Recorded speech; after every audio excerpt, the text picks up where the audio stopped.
வணக்கம் ஃப்ரெண்ட்ஸ், நான் உங்களுமா எல்லோரும் எப்படி இருக்கீங்க? இன்றைக்கி நம்ம அட்டகாசமான ஒரு ஒன் பாட் பொரியல் செய்ய போகிறோம். அதாவது இது வரைக்கும் நீங்கள் கடாயில் வேறு ஏதாவது பேனில் பொரியல் செஞ்சு பார்த்துருப்பீங்க. பட் நான் ஃபஸ்ட்டு டைமு குக்கரில் பொரியல் செய்ய போகிறேன்.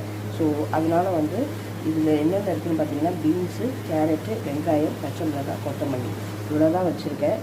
ஸோ இதை வச்சு நம்ம ஒரு அட்டகாசமான பொரியல் ரெசிபி எப்படி செய்யுதுன்னு பார்க்கலாம் வாங்க. டைரெக்டாக இப்போ நான் என்ன பண்ண போகிறேன், குக்கரில் இந்த பிளேட்டில் இருக்கிற ஐட்டம்ஸ் எல்லாமே இங்கே இருக்குது.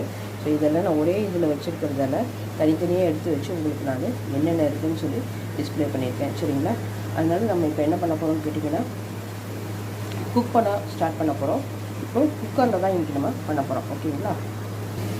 பாருங்கள் ஃப்ரெண்ட்ஸ், இப்போ குக்கரில் நான் எண்ணெய் ஊற்றிட்டு கடுகு உளுத்தம்பருப்பு போட்டிருக்கேன்.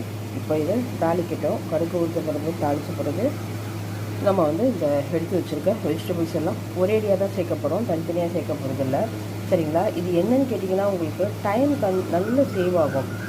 தனியாக நம்ம பொரியல் பண்ணும்போது ஒரு 1/2 hour ஆகும்னா, இந்த குக்கரில் நம்ம பண்ணும்போது 15 minutes பண்ணி முடிச்சிடலாம். சரிங்களா?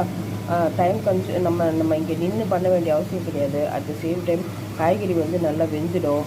ஸோ நிறைய ப்ளஸ் பாயிண்ட் இருக்குது. அதனால தான் குக்கரில் நான் உங்களுக்கு செஞ்சு காட்டுறேன். ஓகேங்களா? பாருங்கள் ஃப்ரெண்ட்ஸ், கடுகு நல்லா பொரிஞ்சிச்சு. இந்த ஸ்டேஜில் எடுத்து வச்சுருக்கேன் காய்கறிகளும் ஒரேடியாக தான் நான் சேர்க்குறேன். பாருங்கள், தனித்தனியாக சேர்க்கல. அதனால தான் ஒரேடியாக சேர்க்க போகிறன்றதால தான் ஒரே பாத்திரத்தில் எல்லாமே மொத்தமாக போட்டு வச்சேன். ஓகேங்களா? இந்த பொரியலுக்கு நம்ம இப்போ கல்லுப்பு ஆட் பண்ணுறேன். ஏன்னா நம்ம தண்ணி ஊற்றி வேக வைக்க போகிறோம். அடுத்தது மஞ்சள் தூள். இந்த மஞ்சள் தூள் வீட்டில் அரைச்ச மஞ்சள் தூள் இது. ஸோ இதுவும் நம்ம ஆட் பண்ணிக்கலாம். அவ்வளோதான் ஃப்ரெண்ட்ஸ், நான் ஆட் பண்ண வேண்டிய எல்லாமே ஆட் பண்ணிட்டேன். இதுவே இது ஒரு 5 நிமிஷம் நல்லா வதங்கணும். சரிங்களா? 5 நிமிஷத்தில் வதங்கிடும். வதங்கின பிறகு டைரெக்டாக நம்ம தண்ணி ஊற்றி 5 விசில் வச்சு எடுக்க போகிறோம். ஓகேங்களா? பாருங்கள் ஃப்ரெண்ட்ஸ், இப்போ நான் இந்த அடுப்பில் நம்ம சேர்த்ததுக்கு அப்புறமா 2 minutes ஆச்சு. இப்போவே பார்த்தீங்கன்னா உங்களுக்கு அந்த கீழே பாருங்கள் நல்லா சேர்ந்து வர ஆரம்பிச்சிருச்சு.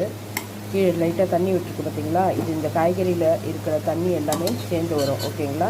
இந்த ஸ்டேஜில் நம்ம தண்ணி ஊற்றி குக்கரை க்ளோஸ் பண்ணி 5 விசில் வச்சு எடுத்துடலாம். பாருங்கள் ஃப்ரெண்ட்ஸ், இந்த காய்கறி வேகிறதுக்கு நான் ஜஸ்ட்டு ஒரு அரை சொம்பு தான் தண்ணி ஊற்றுறேன். பாருங்கள் ஃப்ரெண்ட்ஸ், ஊற்றின தண்ணி இப்போ நல்லா கொதி வந்துருச்சு. இப்போ நான் குக்கரை போட்டு க்ளோஸ் பண்ணி 5 விசில் வச்சு எடுக்கிறேன்.